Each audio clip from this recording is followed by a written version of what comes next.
Tenemos para cerrar la clausura al secretario de Estado de Empleo, don Juan Pablo Riesgo. Yo creo que y es trabajo también de los abogados, criticar las normas laborales. Aquí hemos expuesto defectos de la reforma laboral, de las leyes, etcétera.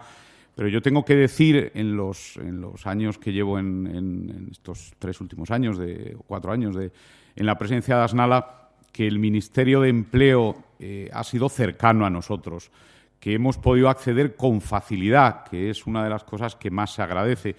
Y si hay que personificar en una persona del Ministerio, antes en su cargo anterior y ahora en el de secretario de Estado de Empleo, con la que ha sido fácil hablar, transmitirle nuestras inquietudes, nuestras quejas, nuestros planteamientos, donde hemos entendido que la legislación laboral hay que mejorarla, donde creemos que hay cosas de la reforma del 2012, del año 2013, que quizá merecen una vuelta, y ha sido receptivo, nos ha escuchado. Creemos que ha tomado nota de las cosas que hemos dicho, en lo que se puede hacer. Luego la política tiene sus tiempos, sus cauces, sus compromisos. Pues esa persona es Juan Pablo Riesgo, ¿no?, al que yo le agradezco mucho que haya hecho el esfuerzo de un sábado por la mañana, que los políticos también son personas y ha tenido que venirse desde Madrid, después de otras obligaciones que tenía hoy por la mañana también a clausurar este congreso, a estar con nosotros. Pues le agradezco de verdad que haya estado aquí. Y esa cercanía de este congreso han salido, como siempre, de los congresos de los abogados, en general de toda reunión de españoles, quejas, ¿no?, que transmitiremos.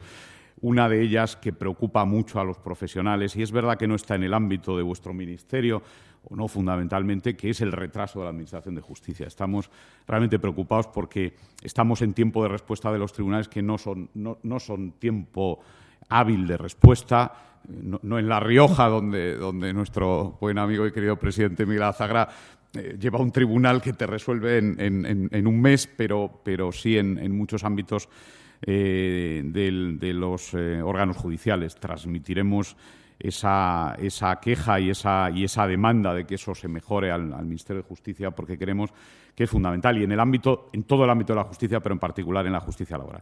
Pero bueno, lo que toca, como digo, es agradecer de verdad, muy, muy sinceramente, de corazón, al secretario general, al secretario de Estado de Empleo, que hoy esté aquí con nosotros y que clausure este 16º Congreso de Asnala. El año que viene lo haremos en la ciudad de Santander, en el Palacio de la Magdalena, que nos han ofrecido amablemente, por tanto, marco magnífico también, y volveremos a invitarte como persona para que puedas estar, y como responsable del Ministerio, pues, en fin, espero que en el Ministerio, pero dependerá, lógicamente, de la voluntad de otros que no somos nosotros.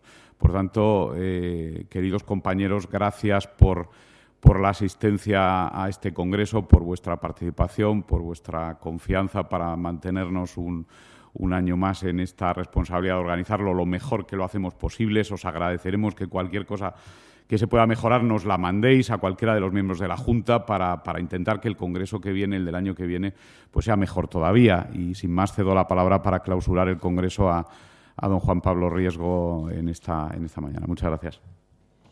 Pues muchísimas gracias, muy buenos días a todos. Muchas gracias por estar aquí presentes y por su atención, y en primer lugar, pues muchas gracias a ti, Martín, y Esteban, por querer contar con el Ministerio de Empleo y Seguridad Social para participar en esta clausura de esta importante cita anual, nueva cita anual del Congreso de la Asociación Nacional de Abogados Laboralistas.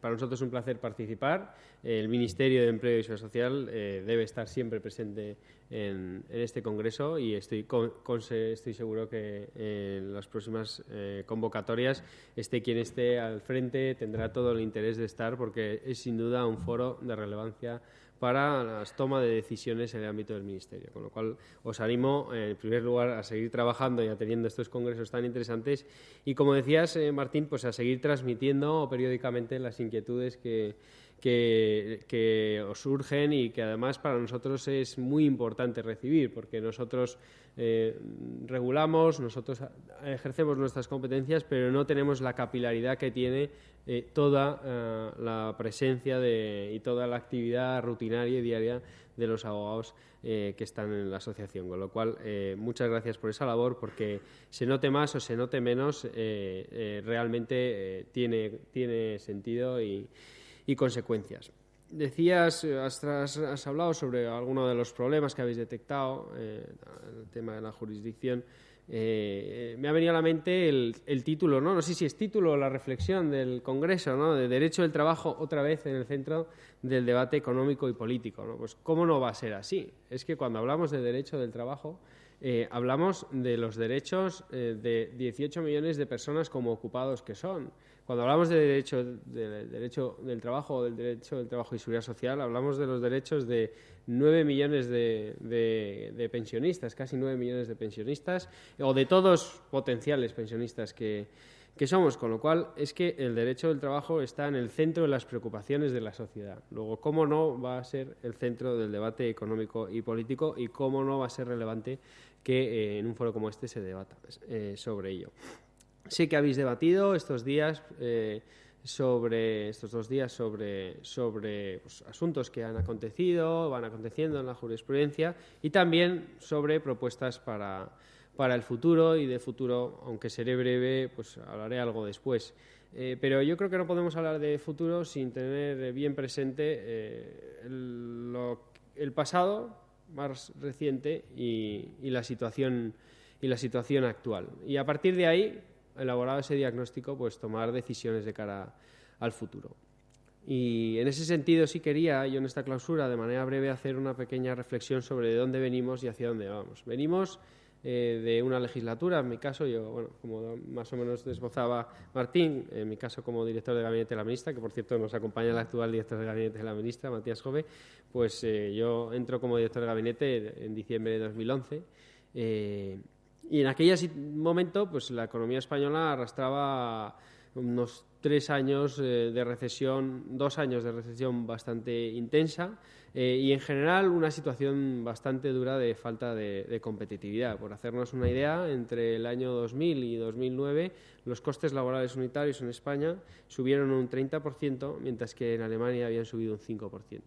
Esto inequívocamente no es un elemento esencial o el único, pero desde luego sí es un elemento relevante a la hora de valorar la competitividad de nuestra economía, hizo que el déficit exterior se elevara hasta el entorno del 10% del PIB.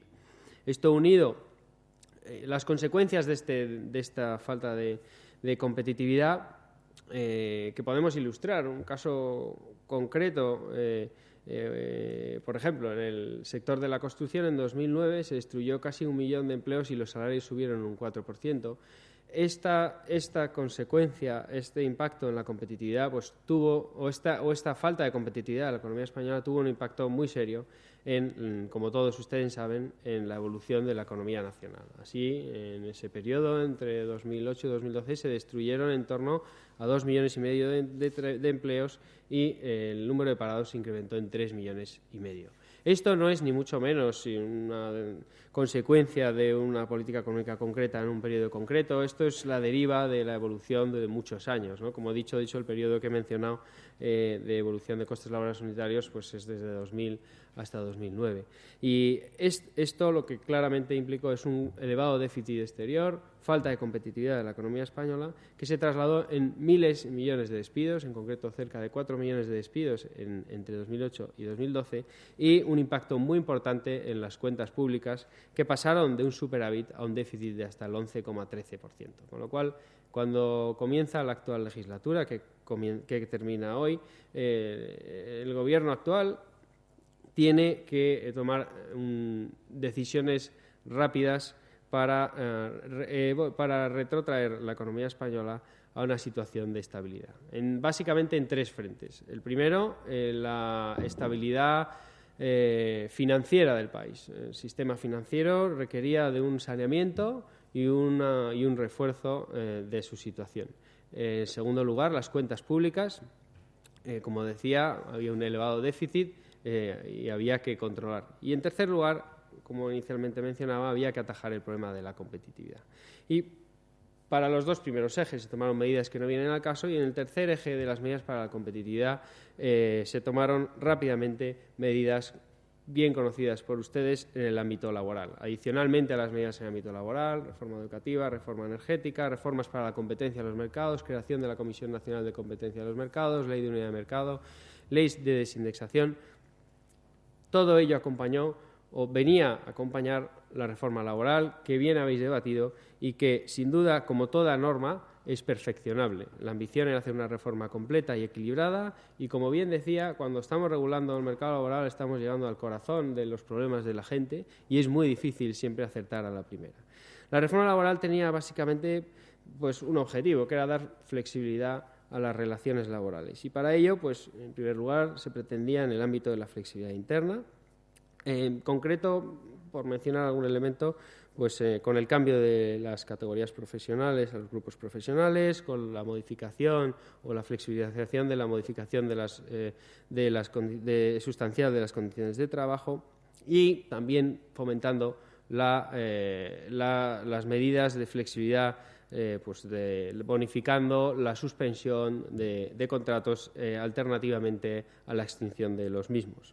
También, como bien saben, se hicieron modificaciones para flexibilizar la negociación colectiva, facilitando los descuelgues, limitando a un año la ultraactividad y dando prevalencia al convenio de empresa. Y también, como bien saben, pues se hicieron modificaciones en materia de flexibilidad interna, básicamente para que no operara la flexibilidad externa como una barrera de entrada al mercado laboral, generalizando el coste del despido improcedente a 33 días y eliminando la autorización administrativa previa. El ánimo de estas modificaciones, sin duda debatibles, y yo estoy seguro que perfeccionables, porque aquí no conozco a nadie que no se equivoque, y yo desde luego me equivoco seguro que todos los días, pues el ánimo no era otro que implantar una nueva cultura en la empresa, una cultura en la que se potenciara el diálogo en el seno de la empresa entre trabajadores y empresarios para dar flexibilidad al régimen laboral que pudiera permitir que ante situaciones complejas como la que he descrito anteriormente de 14 trimestres consecutivos en recesión, la respuesta no fueran millones de despidos, sino modificaciones de condiciones que, como digo, evitaran el despido. Y lo cierto es que, de acuerdo con los datos de los que podemos disponer, el impacto de estas medidas, pero que estas medidas no han sido más que unas herramientas, el impacto de estas medidas pues ha sido positivo. Estas herramientas han sido utilizadas lo mejor que se ha entendido con las limitaciones que podían tener y ello pues ha dado lugar que hayamos pasado de un contexto en el que el paro crecía al 18%, hoy caiga al 10%, en el que el empleo caía a un ritmo del 3% anual, hoy crezca al ritmo del 3% anual, o que hoy, por ejemplo, durante los últimos 12 meses la economía española haya creado 1 de cada 2 empleos en la zona euro. Esto es, como digo, fruto de la implantación de una nueva cultura del empleo, es fruto del uso de una herramienta, del uso que ha hecho la sociedad. Es mérito de toda la sociedad y no es mérito de nadie más. Por ilustrar algo más el impacto de esta nueva cultura del empleo, desde que se aprobó la reforma laboral se han aprobado en torno a 6.500 inaplicaciones de convenios que han afectado a en torno a 300.000 trabajadores, inaplicaciones que se han realizado con un grado del 98% de acuerdo. Decisiones de este estilo han mejorado la competitividad de nuestra economía nacional y han dado lugar a una mejora de la evolución de los indicadores generales del mercado laboral.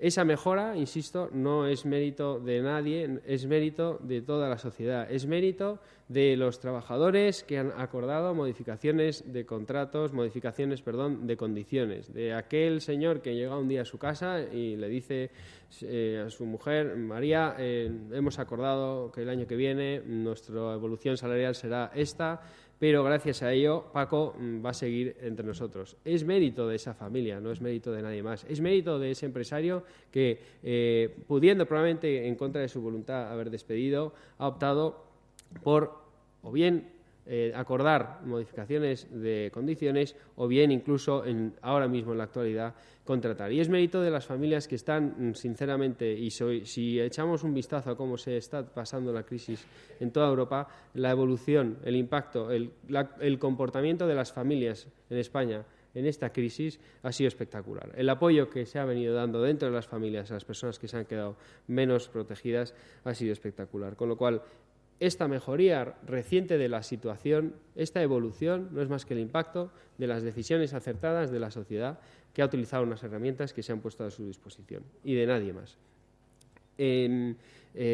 Dicho esto, esto es la evolución, esta es la evolución en la que nos encontramos ahora mismo, pero sin duda queda muchísimo por hacer.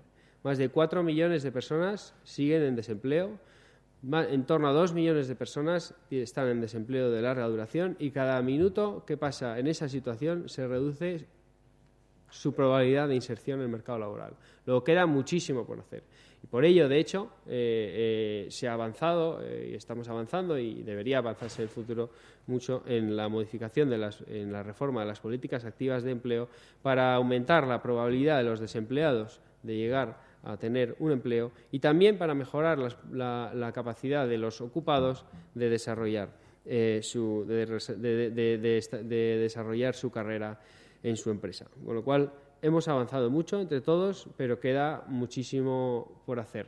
Ayer sé que debatisteis sobre las propuestas de futuro y yo creo que estoy seguro que entre todas siempre habrá propuestas acertadas. Lo que desde el Gobierno esperamos es que pues sean las que sean, en el futuro pues sean las acertadas y permitan a la sociedad española seguir avanzando a recuperar la posición que ha perdido y, en concreto, pues en materia de empleo, pues conseguir ese objetivo de alcanzar los 20 millones de ocupados que perdimos, que creemos sinceramente que por la evolución y por el comportamiento de la sociedad española es un objetivo que seguro que entre todos podemos alcanzar. Espero que estas jornadas hayan sido provechosas para el estudio de esas medidas óptimas para ese objetivo, para la identificación de los problemas que Martín ha mencionado un par, pero estoy seguro que se habrán identificado muchos más y estoy seguro además que serán problemas ciertos a atajar y pues con ese ánimo espero que el año que viene, cuando os reunáis nuevamente, pues la evolución siga siendo positiva y que muchas personas que aún siguen hoy en una situación muy mejorable, pues haya mejorado sustancialmente gracias al esfuerzo de todos. Muchas gracias.